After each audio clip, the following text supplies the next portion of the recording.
Welcome students, welcome you St. Angeles Public School online classes, class 8th history chapter 3 ruling the countryside।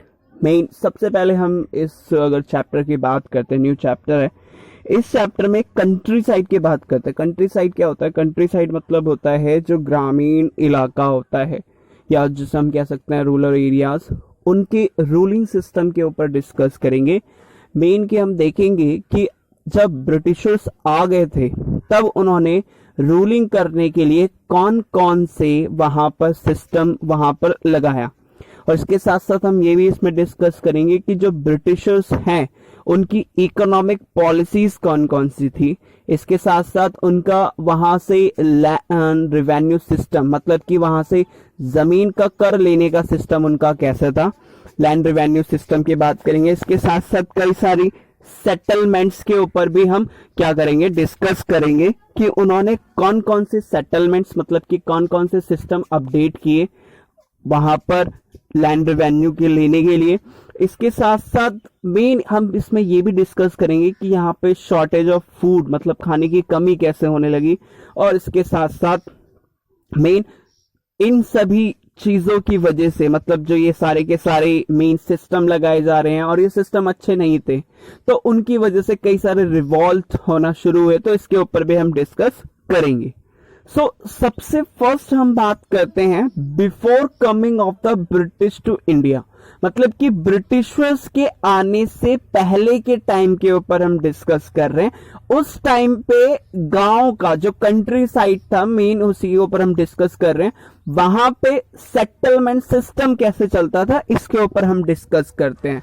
तो सबसे पहली बात करते हैं, the Indian villagers were self sufficient unit in rural economy. इसका कहने का मतलब क्या है? इसका कहने का मतलब ये है कि जो इंडियन विलेजर्स थे, मतलब कि जो भारतीय गांव के जो लोग थे वो क्या थे, सेल्फ सफिशिएंट थे, मतलब कि जो उनकी रूरल इकोनॉमी के लिए जो जो चीजों की जरूरत होती थी वो उसके लिए सेल्फ सफिशिएंट थे। मतलब कि जो भारतीय गांव में जो उनकी ग्रामीण या फिर जो हम कह सकते हैं रूरल इकोनॉमी थी वो कैसी थी, आत्मनिर्भर थी, मतलब कि सेल्फ सफिशिएंट थे। मतलब अगर उनको कोई भी चीज चाहिए होती थी वो अपने आप ही उस चीज को कर लेते थे, उनको कहीं बाहर जाने की जरूरत नहीं होती थी, कि उनकी सारी की सारी चीजें जो भी उनकी रूरल इकोनॉमी के लिए जो जो चीजें उनको इंडियन विलेजर्स को चाहिए होती थी उन सभी चीजों के लिए वो सेल्फ सफिशिएंट थी। इसके साथ साथ अगली बात करते हैं, they even fulfil all the needs of villagers, मतलब क्या करते थे, उनकी जो नीड्स होती थी वो उन सारी नीड्स को क्या कर सकते थे, फुलफिल कर सकते थे। इसके साथ साथ themselves without depending on outsider for anything, कि वो जितने भी विलेजर्स थे, विलेजर्स अपनी आवश्यकता, अपनी जरूरतों को इजीली क्या कर सकते थे, फुलफिल कर सकते थे बिना किसी आउटसाइडर पे डिपेंड हुए बिना। मतलब कि उनको अगर कोई भी चीज की जरूरत होती थी तो वो उसको खुद अपने आप ही मैनेज कर लेते थे, अपने आप ही सारी की सारी चीजें खुद अपने आप ही उसको फुलफिल कर लेते थे, अपने आप ही उसकी पूर्ति कर लेते थे, और वो किसी भी तरह से बाहर किसी दूसरे पर डिपेंड नहीं होते थे, वो सेल्फ सफिशिएंट थे। इसके साथ साथ they only link with the government, उनका सिर्फ गवर्नमेंट से लिंक था, वॉज टू पे देयर रेवेन्यू, सिर्फ एक चीज के लिए, मतलब अगर वो गवर्नमेंट से जुड़ते थे तो सिर्फ एक चीज के लिए, रेवेन्यू को पे करने के लिए, उसके अलावा और किसी चीज से वो नहीं जुड़ते थे, ना कोई उनका और किसी चीज से गवर्नमेंट के साथ लिंक था।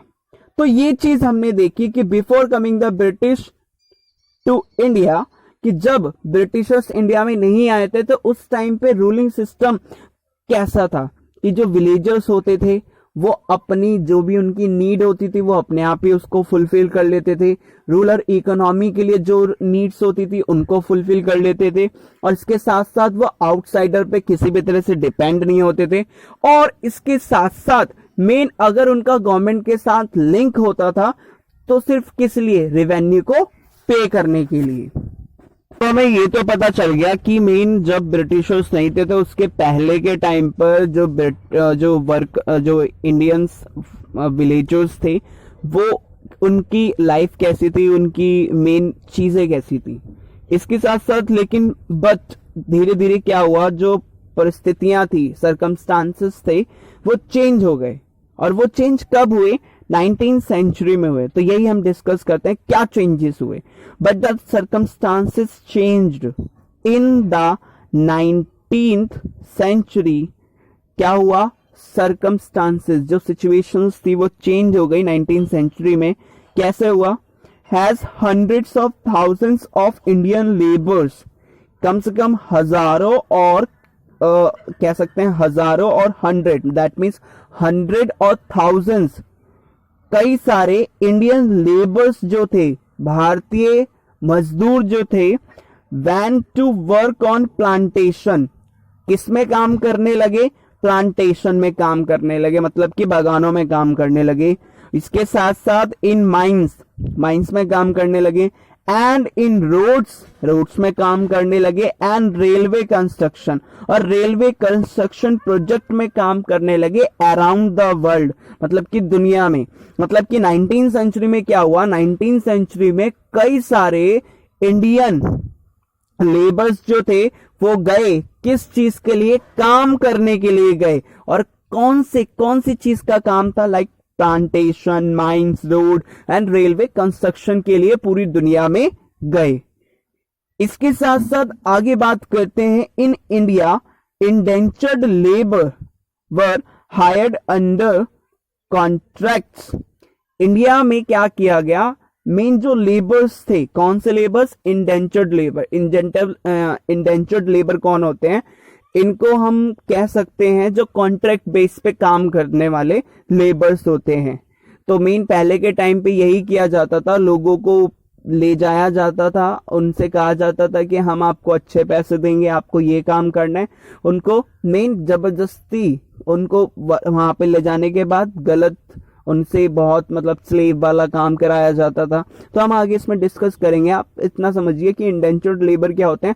एग्रीमेंट पे काम करने वाले, मतलब कि मेन जिसको हम कह सकते हैं कॉन्ट्रैक्टर, मतलब कि जिसको एक पर्टिकुलर एक प्रॉपर टाइम के लिए क्या किया जाएगा, उनको वहां पे काम करना ही पड़ेगा उतने टाइम के लिए वो वहां पर बंधे हुए हैं, उससे पहले नहीं आ सकते, एग्रीमेंट कर रखा। तो ऐसे ही मेन इंडेंचर्ड लेबर होते हैं जो बिल्कुल अनुबद्ध होते हैं, मतलब बिल्कुल वो एक निश्चित पर्टिकुलर टाइम के लिए किसी दूसरी जगह जाएंगे बाहर, और वहां पर उस टाइम तक वो वहां पे काम करेंगे। तो सेम यही किया गया। इंडिया से भी कई सारे इंडेंचर्ड लेबर को हायर किया गया। किस लिए? कॉन्ट्रैक्ट के through, men under the contract किया उनके साथ। इसके साथ साथ which promise the return travel to India, उसके साथ साथ उनसे प्रॉमिस किया गया कि आपको वापस ले जाया जाएगा, मतलब कि लाया जाएगा इंडिया में, after they had worked for 5 year. अगर आप 5 साल वहां पे काम करोगे और 5 साल बाद आपको वापस कहाँ पे ले जाया, मतलब आप वापस कहाँ पे आ जाओगे? इंडिया में आ जाओगे। For 5 years on the employers plantation, आपको लेकिन वहां पे 5 साल किस चीज में, कौन से एम्प्लॉय के रूप में काम करना है? प्लांटेशन में काम करना है आपको वहां पे। तो ये किया गया कि मैंने आपको बताया कि सरकमस्टांसेस चेंजेस तो हुए 19th सेंचुरी में। क्या हुआ? लोगों को पकड़ कर, लोगों को मेन इंडेंचर्ड लेबर बनाकर बाहर भेजा गया, और इसके साथ साथ इंडिया में इंडेंचर्ड लेबर को हायर किया गया। और इसके साथ साथ उनसे प्रॉमिस किया गया कि जैसे आपका काम खत्म हो जाएगा 5 साल के लिए, आपको हमारे साथ चलना है, 5 साल बाद आपका काम खत्म हो जाएगा, आपको वापस भेज दिया जाएगा, लेकिन आपको वहां पे काम कौन सा करना है? प्लांटेशन में, बागानों में काम करना है। इसके साथ साथ most Indian indentured labour came from the present day regions, लेकिन बहुत सारे जो इंडेंचर्ड लेबर्स जो आए आज वो कौन से रीजन में हमें देखने को मिलते हैं? वो मोस्टली ईस्टर्न उत्तर प्रदेश देखने को मिलते हैं, उसमें बिहार में, central India and the dry district of Tamil Nadu. इन सभी जगहों पे हमें क्या देखने को मिलते हैं? इंडेंचर्ड लेबर्स, वर्कर्स देखने को मिलते हैं। तो मेन अभी हमने डिस्कस किया कि मेन 19th सेंचुरी में कैसे चेंजेस आए। अब चेंजेस ये आए कि पहले के टाइम पे जो लोग गांव में रहते थे, अपने आप काम करते थे, अपनी सारी सिचुएशंस को खुद हैंडल करते थे। अब उन्हीं लेबर्स को क्या किया गया, उन्हीं वर्कर्स को काम के लालच को देकर उनको कहाँ पे बाहर भेजा जाना शुरू किया गया। उनसे प्लांटेशंस कराई जानी शुरू की गई, माइंस में काम कराया जाना शुरू किया गया। इसके साथ रोड्स और रेलवे, क्योंकि उस टाइम पे इस चीज की ज्यादा डिमांड हो रही थी, तो इसी चीज में उनको रखा गया। और इसके साथ साथ एक नया तरह का लेबर निकल के आया जिसको हमने किस नाम से जाना, इंडेंचर्ड लेबर। इंडेंचर्ड लेबर को वो लेबर्स होते हैं जो कॉन्ट्रैक्ट बेस पे काम करते हैं, ठीक। इसके साथ साथ ये चीज यहाँ पे सिचुएशन की गई। इसके साथ साथ अब ये इंडेंचर्ड लेबर आए कहाँ से थे, मेन जो ये आए थे ये उत्तर प्रदेश, बिहार, सेंट्रल इंडिया, यहाँ से ये आए थे। इसके साथ साथ मेन हमने ये डिस्कस कर लिया, इंडेंचर्ड लेबर समझ में आया होगा। और इसके साथ साथ इंडेंचर्ड लेबर जो आए थे वो मोस्टली कहाँ से, इंडिया के मोस्ट कहाँ से रीजन से, कौन कौन से रीजन से आए थे। अगर प्रेजेंट डे की अगर आज हम बात करें तो वो मेन निकलते हैं उत्तर प्रदेश, बिहार, सेंट्रल इंडिया और इसके साथ साथ तमिलनाडु। तो मोस्टली हमने अभी डिस्कस किया कि मीन जो ब्रिटिशर्स के आने के टाइम से पहले उस टाइम पे हमारी विलेज जो कैसी थी। इसके साथ साथ हमने ये भी डिस्कस किया कि जब सिचुएशन चेंजेस कैसे होने लगी, तो सिचुएशन ऐसे चेंजेस हुए कि उनको लेबर बनाना शुरू किया गया। और इसके साथ साथ मेन ये लेबर्स आए कहाँ से थे, ये तो मेन जो आए थे वो आए थे यूपी, बिहार, इसके साथ साथ सेंट्रल इंडिया एंड तमिलनाडु।